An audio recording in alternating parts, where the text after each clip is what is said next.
أعوذ بالله من الشيطان الرجيم. بسم الله الرحمن الرحيم. والضحى والليل إذا سجى ما ودعك ربك وما قلى وللآخرة خير لك من الأولى ولسوف يعطيك ربك فترضى ألم يجدك يتيما فآوى ووجدك ضالا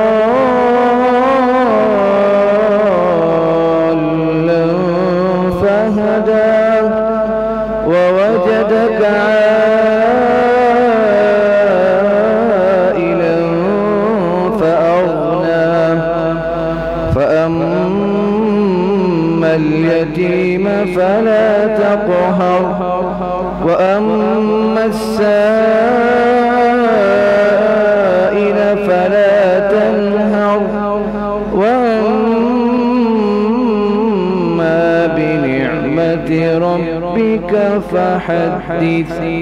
صدق الله العظيم.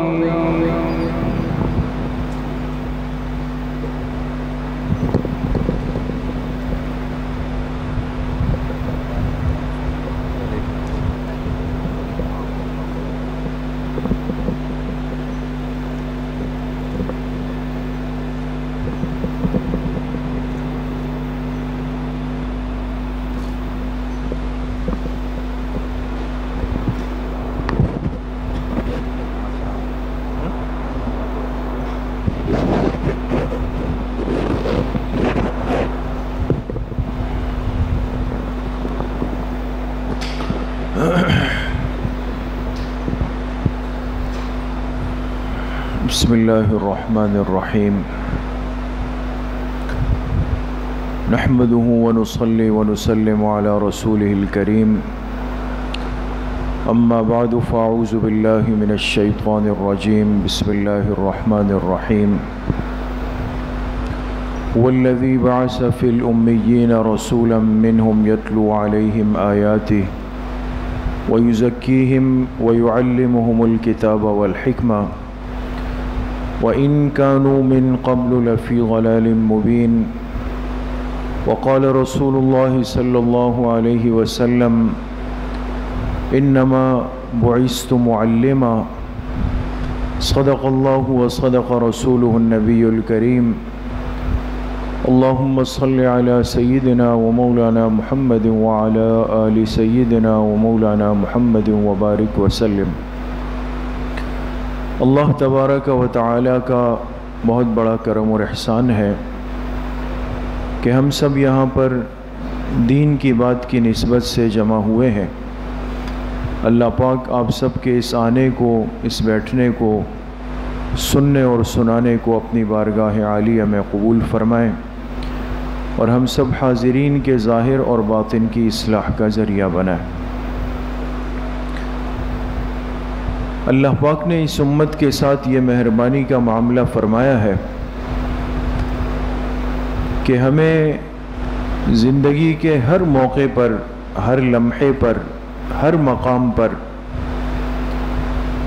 ایسی رہنمائی کا انتظام کیا ہے کہ یہ امت اور اس امت کا کوئی فرد کبھی بھی اس بات کا گلہ شکوہ نہیں کر سکتا کہ میں اس تکلیف میں، اس پریشانی میں، اس کیفیت میں، اس حالت میں، اس صورتحال میں آیا اور مجھے اس سے نکلنے کا طریقہ معلوم نہیں تھا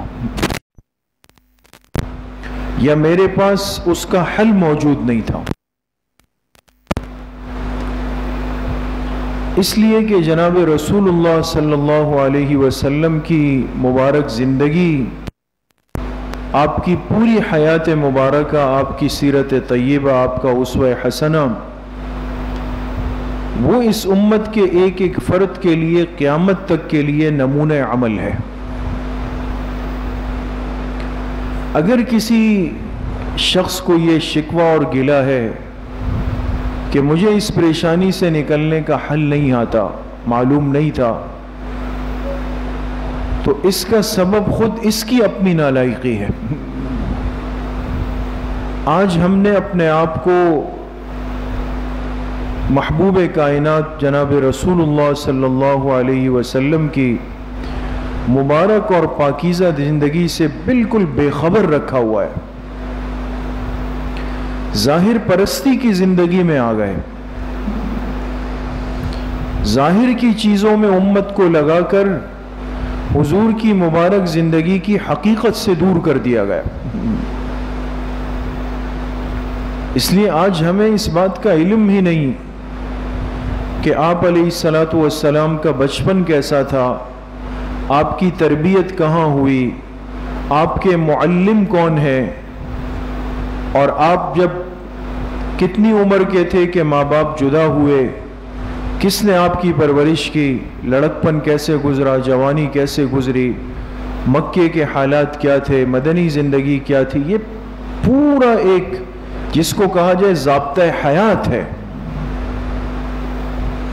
اگر ایک دفعہ مسلمان حضور کی مبارک سیرت کو، مستند اور معتبر سیرت کو پڑھ لے، یہ زندگی کے کسی موڑ پر پریشان نہیں ہو سکتا، کبھی بھی نہیں ہو سکتا۔ لیکن قصور یہ ہے کہ آج ہم صرف باتوں تک محدود ہیں، چیزوں تک محدود ہیں، ظاہر کی چیزوں تک محدود ہو گئے، اور وہ حقیقت جو آپ کی مبارک زندگی کی تھی وہ ہماری زندگیوں سے آہستہ آہستہ کر کے نکلتی چلی گئی۔ اس لیے ہم بہت سارے کام کرتے ہیں، سنت ترتیب اور طریقے کے خلاف کرتے ہیں، کام کے بعد پتہ چلتا ہے کہ اوہو اچھا سنت طریقہ تو یہ تھا، یعنی سنتوں سے اپنے آپ کو لا علم رکھا، بے خبر رکھا۔ پھر اگر سنتوں کو سیکھ بھی لیا، یاد بھی کر لیا، تو اس سنت پر عمل کرنے کا طریقہ کیا ہے؟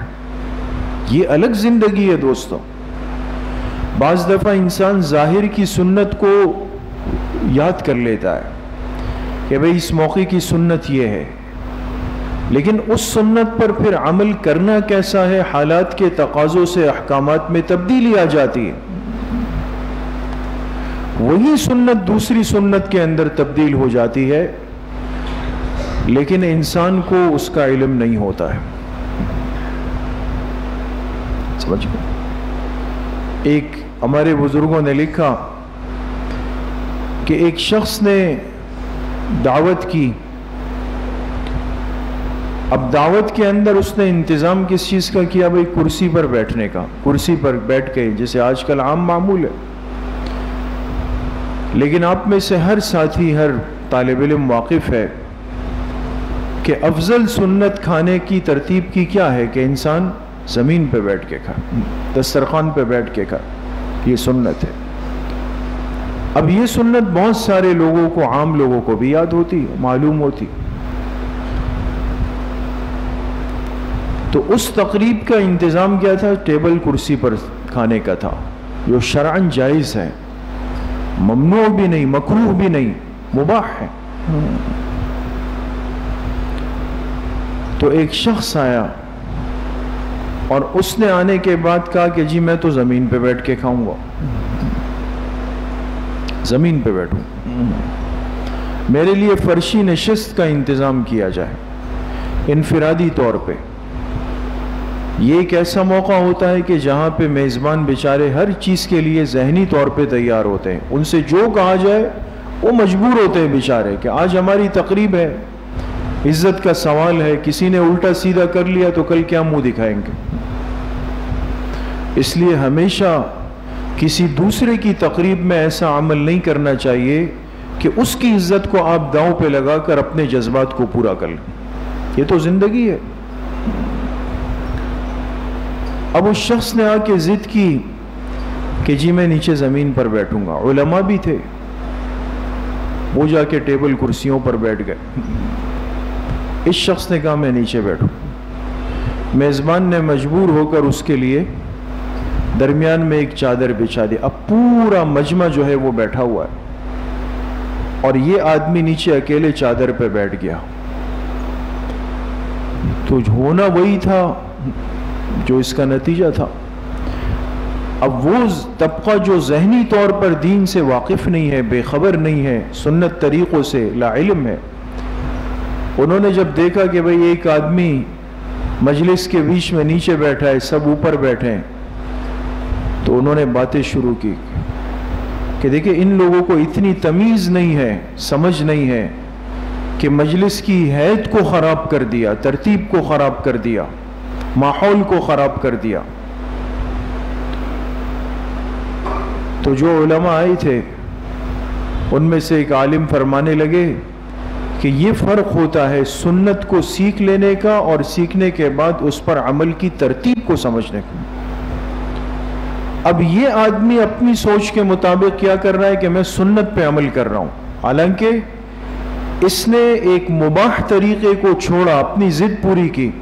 نتیجہ کیا نکلا کہ بہت سارے مسلمان اس سنت عمل کے استہزاء میں لگ گئے.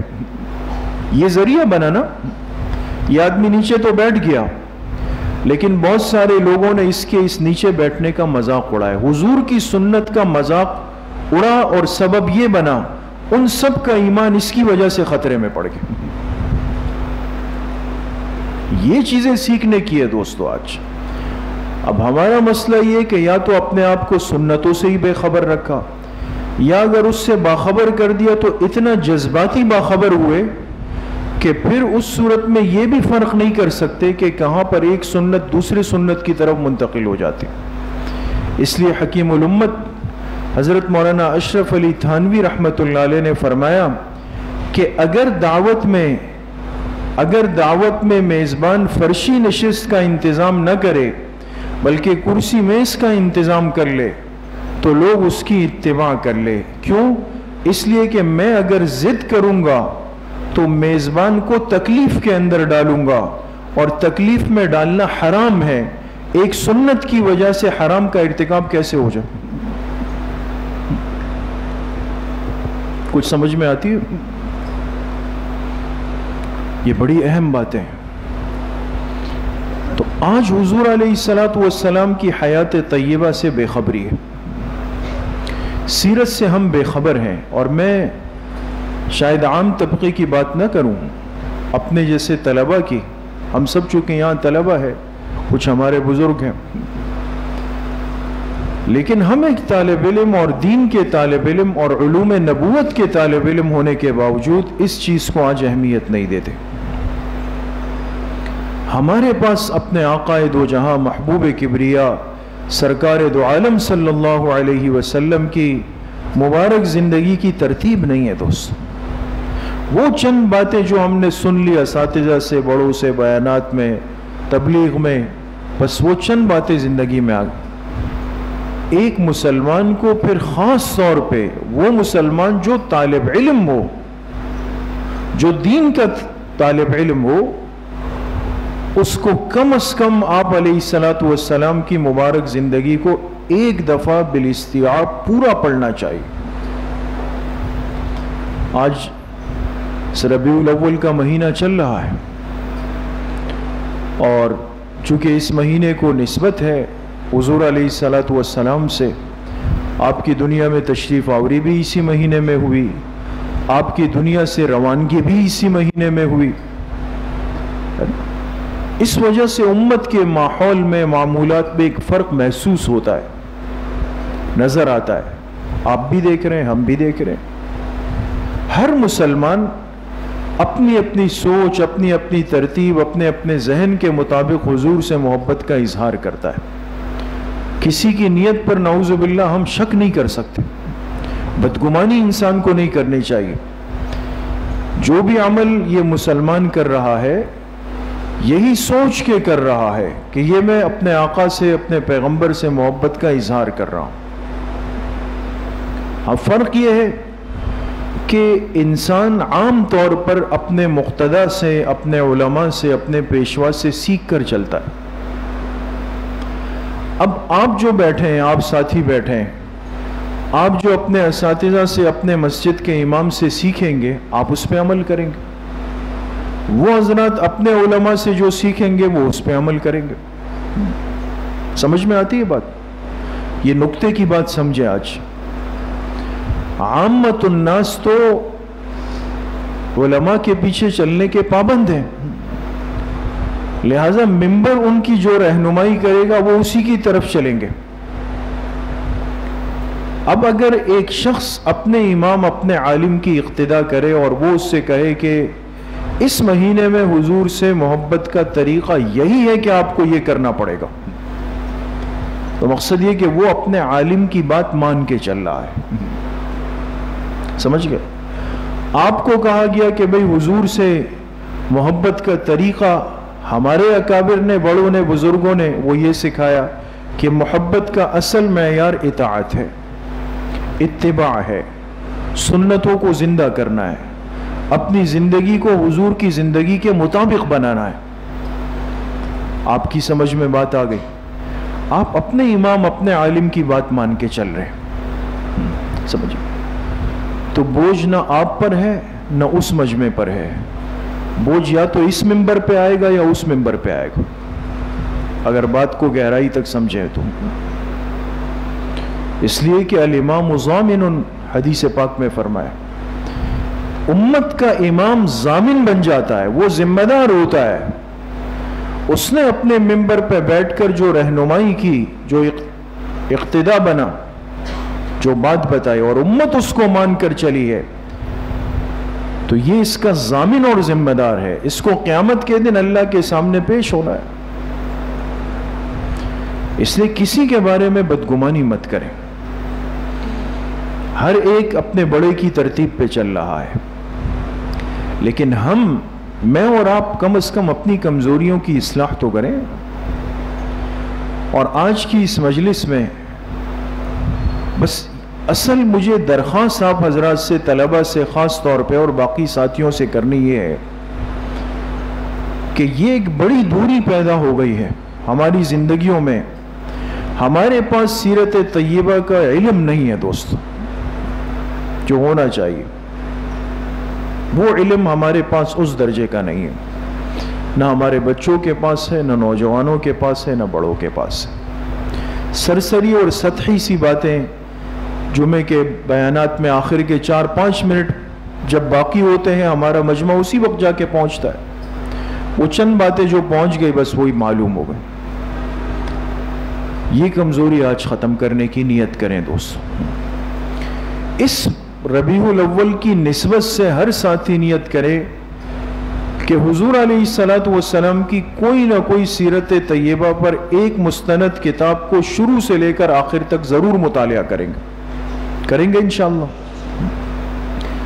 ہمارے بزرگوں میں حضرت مولانا ابو الحسن علی ندوی رحمت اللہ علیہ گزرے ہیں، ہندوستان کے بہت بڑے عالم تھے، اللہ نے ان کے قلم سے، ان کی زبان سے بہت بڑا کام لیا، اور ان کی کتابوں کا اگر آپ مطالعہ کریں، ایک طلبہ علماء کو ضرور کرنا چاہیے۔ آپ حیران ہوں گے کہ حضرت ندوی نے آنے والے حالات کو اپنی کتابوں میں جس انداز سے ذکر کیا ہے کہ امت پر جو حالات آنے والے ہیں، ایسا لگتا ہے جیسے دنیا اللہ پاک نے کتاب کی طرح ان کے سامنے کھول دی تھی۔ علماء کو، طلباء کو، عام لوگوں کو ان کی ذمہ داری کا احساس دلایا ہے، موجودہ آنے والے فتنوں کے اعتبار سے کام کا رخ اور ترتیب سکھائی ہے۔ بہت بڑے انسان تھے۔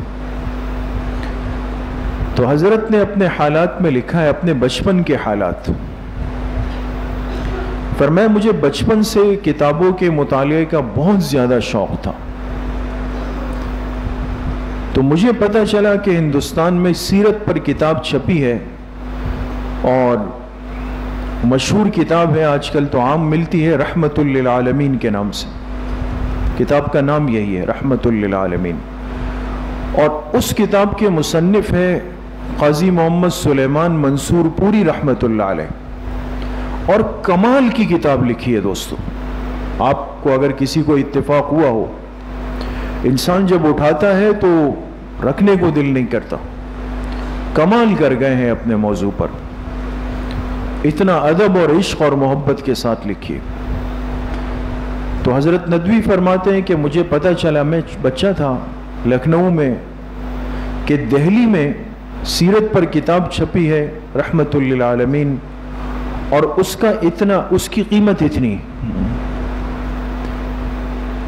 تو جو پتہ لکھا ہوا تھا جہاں سے خط و کتابت کا، تو میں نے چھوٹا بچہ تھا لیکن میں نے لکھنا سیکھ لیا تھا، تو میں نے خط لکھا اس ادارے کو اور کہا کہ مجھے اس کتاب کا ایک نسخہ بھیج دیا جائے۔ اب انسان ہے نا، آپ بھی دیکھتے ہوں گے کوئی اشتہار چھپتا ہے، بھئی یہ کتاب 450 روپے کی ہے نا، تو اب ذہن میں یہ آئے گا کہ بھئی یہ کتاب مجھے کتنے کی ملے گی؟ 450۔ لیکن وہ اس صورت میں کہ آپ خود جا کے وہاں بنوری ٹاؤن سے خریدے نا، آپ اگر لاہور سے، پشاور سے، کوئٹہ سے منگائیں گے تو اس کے تو بلٹی کے چارجز بھی ہوں گے۔ حضرت فرماتے میرے ذہن میں یہ نہیں آیا، کتاب کی اصل قیمت دیکھی اور اتنے پیسے جمع کرنا شروع کیے، وہ جمع ہو گئے، خط لکھا کہ یہ کتاب مجھے بھیج دی جائے، گھر والوں کو بھی نہیں بتایا۔ کچھ دنوں بعد ڈاک کا نظام تھا، ایک ڈاکیا آیا، دروازہ بجایا، بھئی اتنا موٹا جو ہے وہ اس نے بنڈل پکڑا ہوا ہے، بھئی کتاب آئی ہے، اور منگانے والے کا نام جو ہے وہ علی میاں، اصل نام حضرت کا علی میاں تھا۔ تو گھر والوں نے مجھے بلایا، میں نے کہا ہاں میری کتاب آئی ہے رحمت اللہ، بہت خوش ہوا۔ لیکن جب کتاب لینے لگا، ڈاکیے نے کہا کہ جی اس کا تو خرچ ہے لانے کا، دہلی سے یہاں تک آئی ہے تو اس کا تو وہ خرچ چارجز ہے، وہ تو پھر میرے پاس نہیں تھے، اس لیے کہ میں نے تو اتنی رقم جمع کی جو کتاب کی اصل قیمت دیکھیں نا۔ تو ڈاکیے نے کہا کہ جی وہ آپ لے آئے تو پھر میں دے دیتا ہوں۔ گھر والوں سے تو اجازت لی نہیں، ان سے لیتے ہوئے اب شرم آ رہی ہے کہ کیا کہوں، کیسے کہوں۔ اور ڈاکیا جو ہے اس نے کہا اگر آپ سائن نہیں کرتے، رقم نہیں دیتے تو یہ واپس دہلی چلی جائے۔ فرماتے ہیں حضرت ندوی کہ اپنی زندگی میں اتنا کبھی نہیں رویا جتنا اس ڈاکیے کی بات کو سن کے رویا ہوں کہ کہیں یہ میری کتاب واپس نہ چلی جائے۔ پھر گیا، ہمارے کا بڑے بھائی تھے، چونکہ حضرت کی ساری تربیت ان کے بڑے بھائی نے فرمائی تھی، والد صاحب بچپن میں فوت ہو گئے، تو کہا ان سے میں نے کہا، اور پھر جو ان کی اہلیہ ہماری بھابھی تھی انہوں نے اپنی جیب خرچ میں سے جو جمع کیے تھے اس میں سے پیسے نکالے مجھے دیے، میں نے ڈاکیے کو دیے اور کتاب حاصل کی۔ اپنی زندگی کی فرماتے اس رونے کے بعد کی سب سے بڑی خوشی بھی اللہ نے یہ نصیب، اور پھر فرماتے میں نے اس کتاب کو شروع سے پڑھنا شروع کیا، شروع صفحے سے۔ تو حضور کی آمد کہاں ہوئی، پھر حضور کی پیدائش ہوئی، پھر حضور کی پرورش کہاں ہوئی، کن کن عورتوں کی تربیت میں رہے، کن کن کا دودھ پیا، کیسے بچپن گزرا والدین کی۔ تو فرماتے ہیں حضور کے ابتدائی حالات کو میں اکیلے پڑھ کر کمرے میں روتا تھا کہ ایسا بچپن گزرا، والد نہیں ہے، پھر والدہ چلی گئی، پھر دادا چلے گئے، پھر چچا چلے گئے۔ اپنی کیفیت حضرت نے بیان کی۔ میں آپ حضرات سے، آپ طلبہ سے صرف مقصد بیان کرنے کا یہ ہے کہ ہم اتنا اپنے آپ کو اس موضوع سے اور اس اہم ذمہ داری سے غافل کر چکے ہیں جس کی حد نہیں۔ سیرت کو معمولی مت سمجھے دوستو، اس کے بغیر ہم نہیں چل سکتے۔ اس لیے ہمارے اکابر کی بہت ساری کتابیں، ایک کا نام میں نے ابھی لیا، اسی طرح حضرت مولانا ادریس کاندیلوی رحمۃ اللہ علیہ کی کتاب ہے سیرت المصطفیٰ صلی اللہ علیہ وسلم کے نام سے، 3 جلدوں میں بھی، اب ایک جلد میں چھپی ہے۔ اردو زبان میں سب سے آسان اور علمی انداز میں سیرت پر سب سے بڑا کام حضرت کاندیلوی نے کیا ہے، مولانا ادریس کاندیلوی رحمۃ اللہ علیہ۔ بعض مدارس نے اس کو نصاب میں بھی شامل کیا، ہم بھی انشاءاللہ اس پہ مشورہ کریں گے۔ یہ بڑی کتابیں ہیں۔ اسی طریقے سے حضرت مولانا مناظر احسن گیلانی رحمۃ اللہ علیہ کی کتاب ہے، آپ نے نام سنا ہوگا، النبی الخاتم کے نام سے۔ النبی الخاتم وہ ایک کتاب ہے، چھوٹی سی ایک کتاب ہے، لیکن اللہ پاک کی شان دیکھیں، کتاب کیسے وجود میں آئی، حضور کی برکت دیکھیں۔ فرماتے ایک طالب علم نے خط لکھا، مجھے خط لکھا اور مجھ سے کہا کہ مجھے ختم نبوت پر کچھ مواد چاہیے، جیسے ہمارے کالج یونیورسٹی کے طلبہ تھیسس جمع کرتے ہیں نا، تو مجھے خاتم النبیین ختم نبوت پہ کچھ مواد چاہیے، آپ اس خط کے جواب میں لکھ کر بھیج دیں۔ تو اب خط کا جواب، تو خط آپ جانتے ہیں 1-2 صفحے کا ہوتا ہے۔ حضرت فرماتے ہیں اس طالب علم کا خط آیا، میں نے رات کو اس کا جواب لکھنا شروع کیا، جب فجر کی اذان ہوئی تو پوری کتاب تیار تھی۔ حضور کی سیرت کی برکت، النبی الخاتم طلبہ کے پاس ہونی چاہیے، اور اس کو جس جملے سے حضرت نے شروع کیا ہے، اللہ اکبر، وہ شروع کا انداز آپ دیکھیں۔ کسی طالب علم نے پڑھی ہے؟ اگر پڑھی ہے تو ہاتھ اٹھائے ذرا، النبی الخاتم۔ ابھی آپ لوگ جا کے اس کتاب کو موقع ملے ضرور دیکھیں۔ اس میں حضرت نے جو کتاب کا آغاز کیا نا، شروع کیا، وہ عجیب عاشقانہ انداز ہے۔ فرماتے ہیں کہ یوں تو دنیا میں سب آئے اور سب میں آئے، ہندوستان کی اردو ہے نا، یوں تو دنیا میں سب آئے اور سب میں آئے، لیکن کیا کہیے جو آیا جانے کے لیے آیا۔ ہاں، عرب کی زمین پر ایک ایسا آیا جو آیا ہی آنے کے لیے تھا۔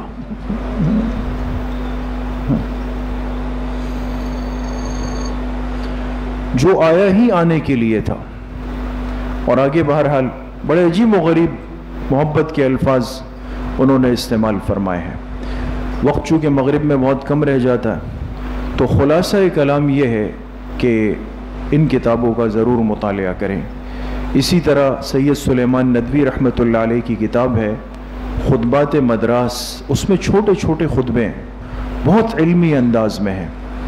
اور اسی طرح ہمارے حضرت مولانا قاری طیب صاحب رحمۃ اللہ علیہ نے قرآن میں سراجم منیرہ ہے نا، انا وداعیا الی اللہ باذنہ وسراجم منیرہ، حضور کے لیے فرمایا کہ آپ چمکتے ہوئے چراغ ہیں، چراغ فرمایا۔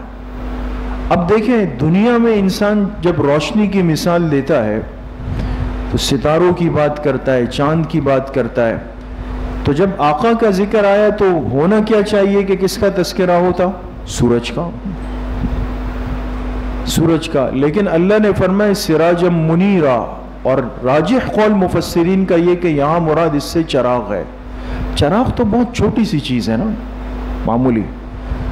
تو حضرت قاری طیب صاحب رحمۃ اللہ علیہ فرماتے ہیں کہ عقل کہتی ہے کہ حضور کو تشبیہ دینی تھی تو سورج سے اللہ دیتے، لیکن چراغ سے دیا، اس کی کیا وجہ ہے؟ عجیب و غریب حکمتیں ہیں دوستو، آپ حضرات کبھی موقع ملے اس کا بھی مطالعہ فرمائیں۔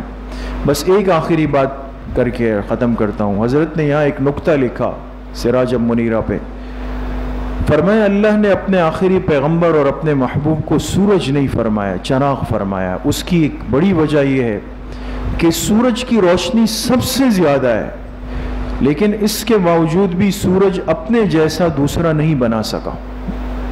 دوسرا سورج ہے دنیا میں؟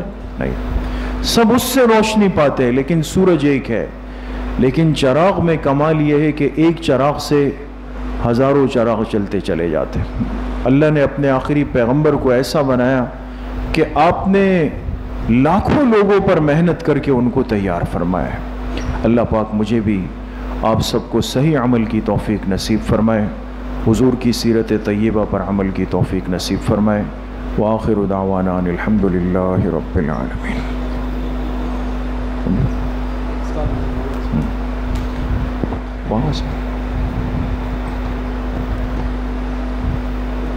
قاری طیب صاحب رحمۃ اللہ علیہ کی جو کتاب تھی سراجم منیرہ، اس کا نام جو ہے وہ آفتاب نبوت ہے، آفتاب نبوت۔ کچھ دیر کے لیے انشاءاللہ بزرگوں کے ختمات پڑھیں گے۔ بسم اللہ الرحمن الرحیم، الحمدللہ الذی لم یتخذ ولدا ولم یکن له شریک فی الملک ولم یکن له ولی من الذل وکبرہ تکبیرہ۔ تمام ساتھی ایک مرتبہ درود شریف پڑھ لیں۔ اللہم صلی علی محمد وعلی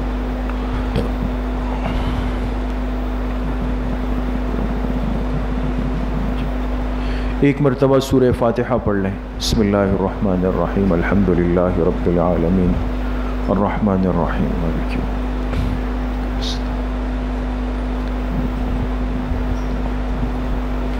ایک مرتبہ درود شریف پڑھ لیں. اللہم صلی علی محمد وعلی آل محمد.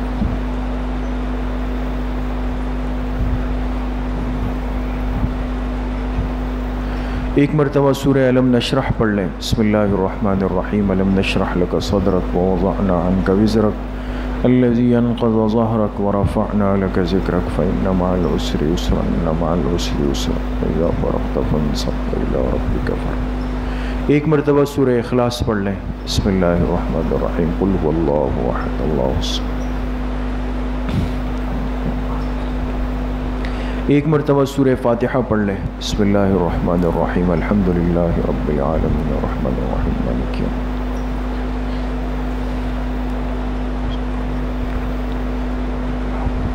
ایک مرتبہ درود شریف پڑھ لیں. اللہم صلی علی محمد وعلی آل محمد کما صلی.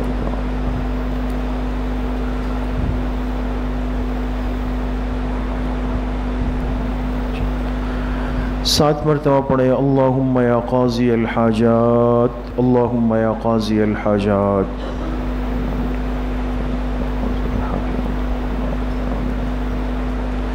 سات مرتبہ پڑھے. اللہم یا کافی المہمات اللہم یا کافی المہمات.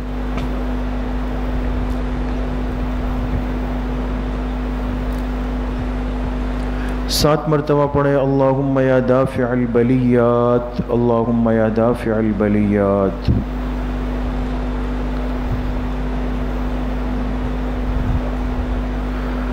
سات مرتبہ پڑھے. اللہم یا شافی الامراض اللہم یا شافی الامراض.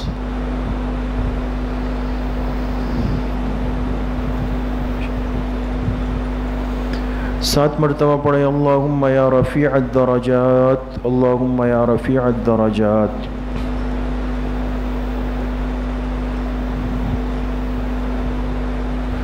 سات مرتبہ پڑھے. اللہم یا مجیب الدعوات اللہم یا مجیب الدعوات.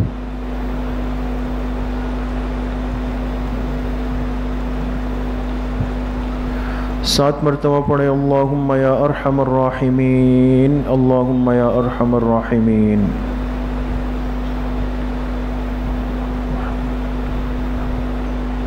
ایک مرتبہ درود شریف پڑھ لیں. اللہم صلی علی محمد وعلی آل.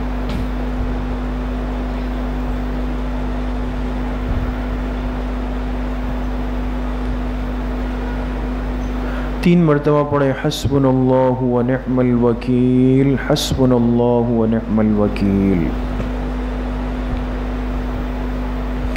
ایک مرتبہ درود شریف پڑھ لیں. اللہم صلی علی محمد وعلی آل محمد.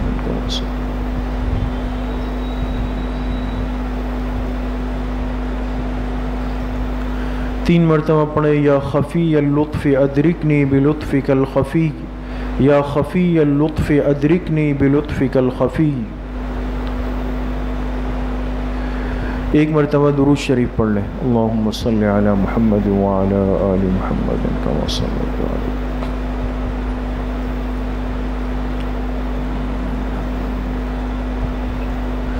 تین مرتبہ پڑھے. لا حول ولا قوة الا باللہ لا حول ولا قوة الا باللہ.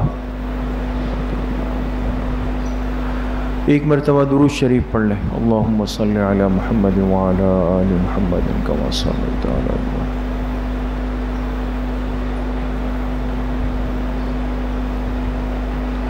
تین مرتبہ پڑھے. ذالک فضل اللہ یؤتیہ من یشاء واللہ ذو فضل علی المؤمنین ذالک فضل اللہ یؤتیہ من یشاء واللہ ذو فضل علی المؤمنین. ایک مرتبہ درود شریف پڑھ لیں. اللہم صلی علی محمد وعلی آل محمد کما صلی.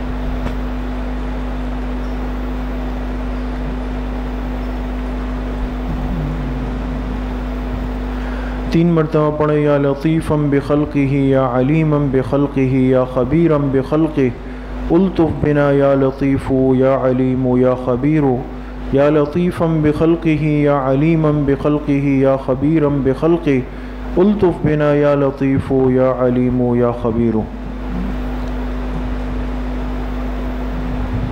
ایک مرتبہ درود شریف پڑھ لیں، اللہم صلی علی محمد وعلی آلہ۔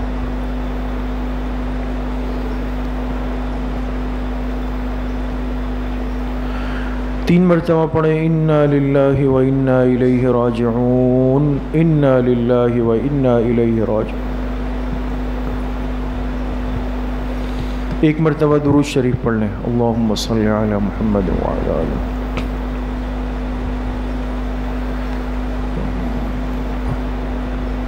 تین مرتبہ پڑھیں، اللہ ولی الذین آمنوا، اللہ ولی الذین آمنوا۔ ایک مرتبہ درود شریف پڑھ لیں، اللہم صلی علی محمد وعلی آل محمد کما صلی۔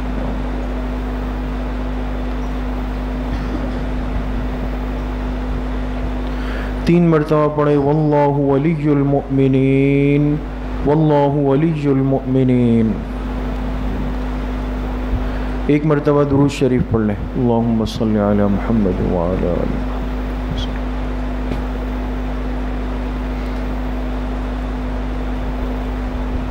تین مرتبہ پڑھیں، رب اغفر وارحم وانت خیر الراحمین، رب اغفر وارحم وانت خیر الراحمین۔ ایک مرتبہ درود شریف پڑھ لیں، اللہم صلی علی محمد وعلی آل محمد۔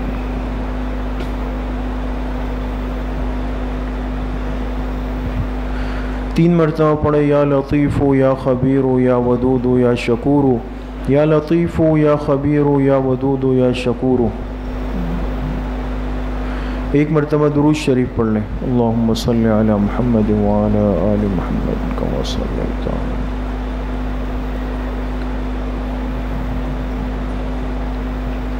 تین مرتبہ پڑھیں، واعف عنا واغفر لنا وارحمنا انت مولانا فانصرنا علی القوم الکافرین، واعف عنا واغفر لنا وارحمنا انت مولانا فانصرنا علی القوم الکافرین۔ ایک مرتبہ درود شریف پڑھ لیں، اللہم صلی علی محمد وعلی آل محمد کما صلیت علی ابراہیم وعلی آل ابراہیم انک حمید مجید، اللہم بارک علی محمد وعلی آل محمد کما بارکت علی ابراہیم وعلی آل ابراہیم انک حمید مجید۔ یہ جتنے ختمات مبارکہ پڑھے گئے ہم اس کا ایصال ثواب سب سے پہلے جناب رسول اللہ صلی اللہ علیہ وسلم کو آپ کے قبر اطہر میں آپ کے وسیلے سے پوری امت کو، بالخصوص صحابہ اکرام، خلفائے راشدین، تابعین، تبع تابعین، اس امت کے مفسرین، محدثین، مجتہدین، فقہاء، ائمہ اربعہ، سلاسل اربعہ، سلسلہ نقشبندیہ، قادریہ، چشتیہ، سہروردیہ کے اپنے تمام مشائخ کو، اپنے تمام بزرگوں کو، والدین، دوست، احباب، رشتہ دار، اساتذہ جن کے ہم پر حقوق اور احسانات ہے، اور بالخصوص اپنے حضرت والد صاحب رحمۃ اللہ علیہ کو اس کا ایصال ثواب کرتے ہیں۔ اللہ پاک ان تمام حضرات کو کامل درجے میں اس کا ثواب نصیب فرمائے۔ کچھ دیر کے لیے مراقبہ کریں گے، ذکر قلبی کریں گے، دل کی طرف ساتھی متوجہ ہو جائیں، سر کو جھکا لیں، آنکھوں کو بند کر دیں، یہ تصور کریں کہ میرے دل میں جو گناہوں کا میل کچیل، زنگ، ظلمات، قدورات ہے، اللہ کے اس مبارک نام کی برکت سے سب میرے دل سے نکل رہے ہیں۔ اللہ کی بارگاہ سے انوارات، فیوزات، تجلیات میرے دل پہ وارد ہو رہے ہیں، اور میرا دل کہہ رہا ہے اللہ اللہ اللہ۔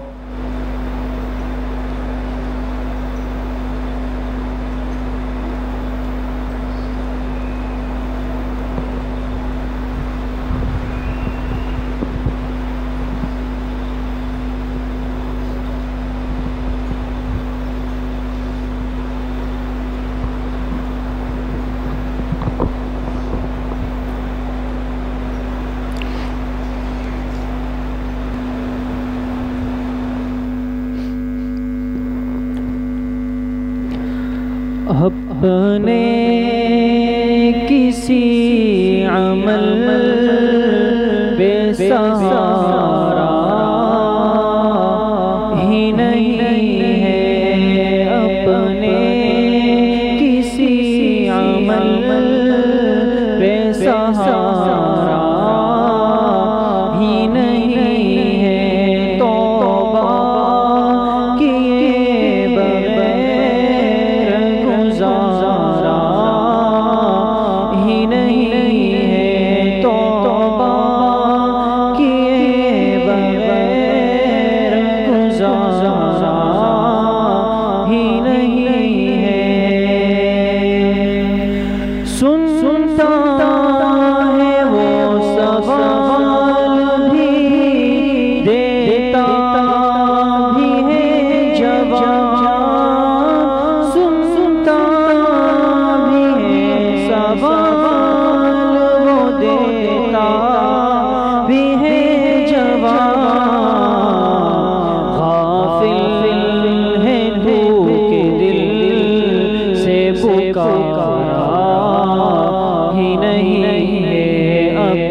ہمارا ہی نہیں ہے، توبہ کیے بغیر گزارا ہی نہیں ہے۔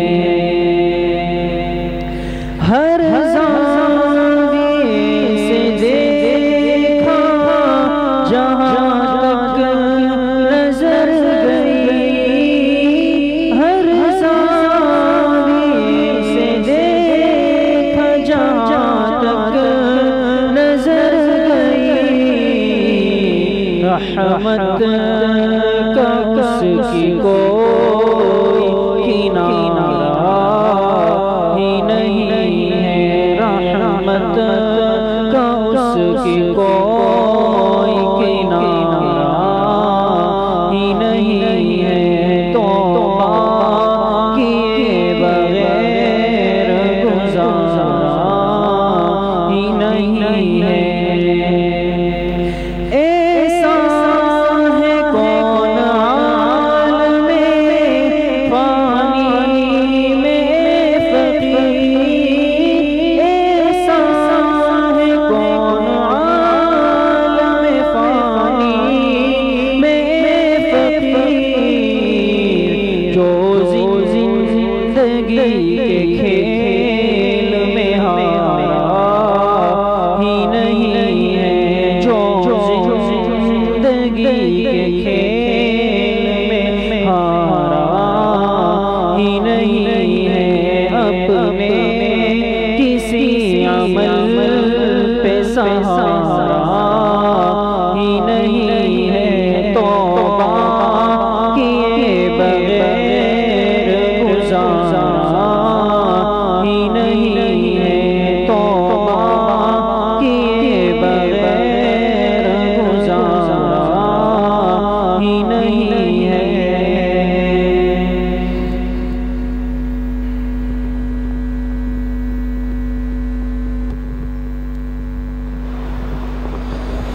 لا الہ الا اللہ محمد الرسول اللہ، الحمدللہ رب العالمین، والصلاة والسلام علی سید الانبیاء والمرسلین سیدنا و مولانا محمد وآلہ وصحبہ اجمعین۔